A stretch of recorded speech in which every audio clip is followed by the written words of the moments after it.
Hello horror fans, and welcome once again to the Horror Beast.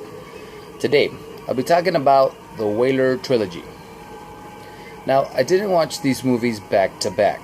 I watched 1 and 2 one day, and then I watched part 3 the next. Now in this video I'll only be talking about 1 and 2, simply because part 3 has nothing to do with the others. And with that said, let's get started. Now, part 1 is about 6 college students who go to Mexico to find a good time.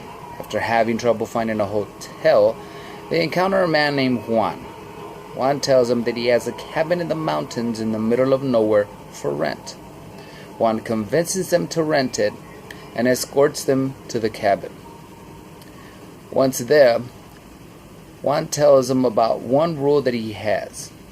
The only thing is he doesn't want nothing to be broken, nothing to be moved around or misplaced, and for no reason to go into the locked room.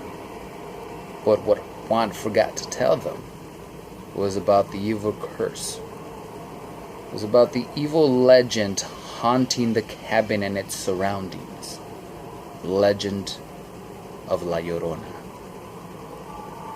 Now, what I liked about this movie was that they don't reveal La Llorona right away. They keep her identity a mystery. You don't know how she looks. You don't know how she's going to appear. Now, another thing I liked is just as soon as it turns dark, it's only in one setting. The cabin is their prison. They have nowhere to go. There's nowhere to run, nowhere to escape. No matter how many windows they break, no matter how many doors they want to go through, they're pretty much doomed.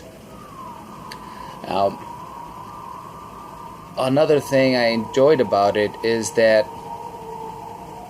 the killings are bloody, and it's like their deaths is like they're being mauled by a wild bear. I mean, obviously from the scenes, La Llorona has these big claws that she just rips through their stomach, rips across their face, leaving them deformed, And when they do reveal La Llorona,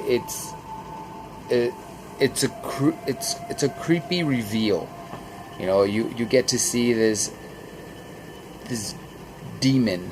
The makeup I thought was cool. It reminded me, it reminded me of the original Sam Raimi Evil Dead, which anybody that knows me knows that Evil Dead is my favorite horror film of all time.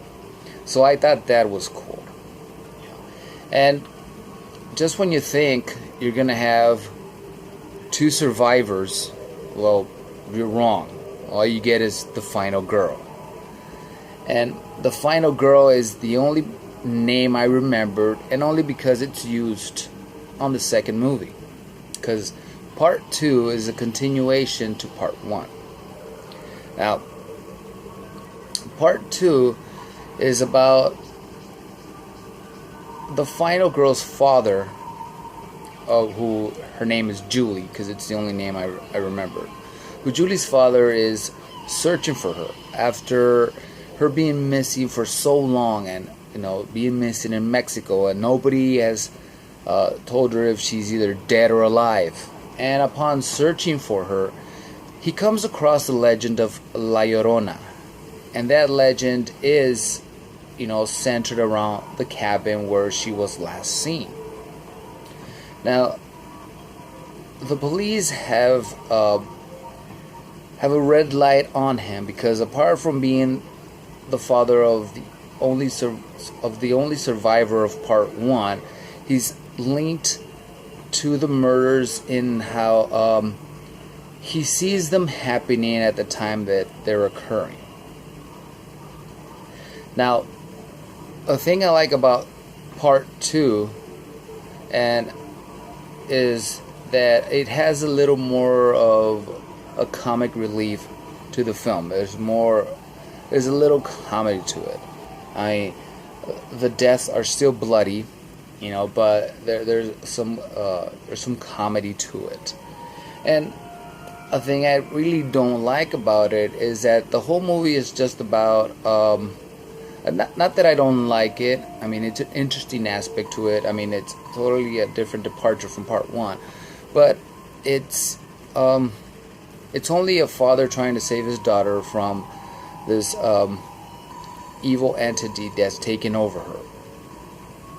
And even after he enlists the help of a taxi driver by the name of Chava, and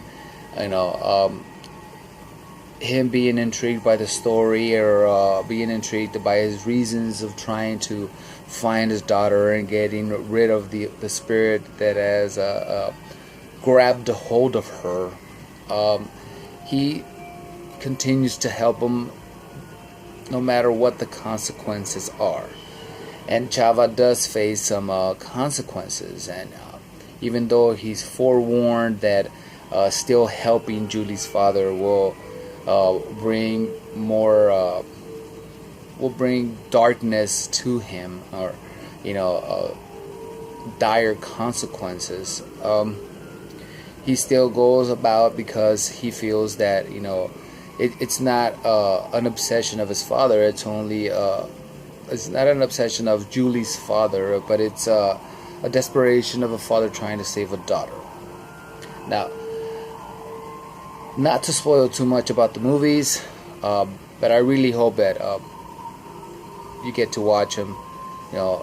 From the two that I'm talking about now, my favorite would have to be part one. Now, if there was a movie that you would ask me, which one should I watch first, or which one should I just watch, I would say part one. If you stop there, that's great. But if you want to continue and watch the second one, why not get the full story? Now, in the end of part two, there is an opening for a part three. Now, at the beginning of the video, I said I was only going to be talking about 1 and 2, simply because there's not a continuation to part 2. Part 3 of the trilogy is a totally different story. But enough said about that. These movies are great, even though they're independent. I liked them a lot. Oh, maybe great is a big word, but these movies were really good. I liked them a lot. And once again, this is just my opinion. Don't take my word for it. If you haven't seen them, check it out. You may find something you like. Until then, hope you like what you see. Thanks for watching, and I will see you on the next video.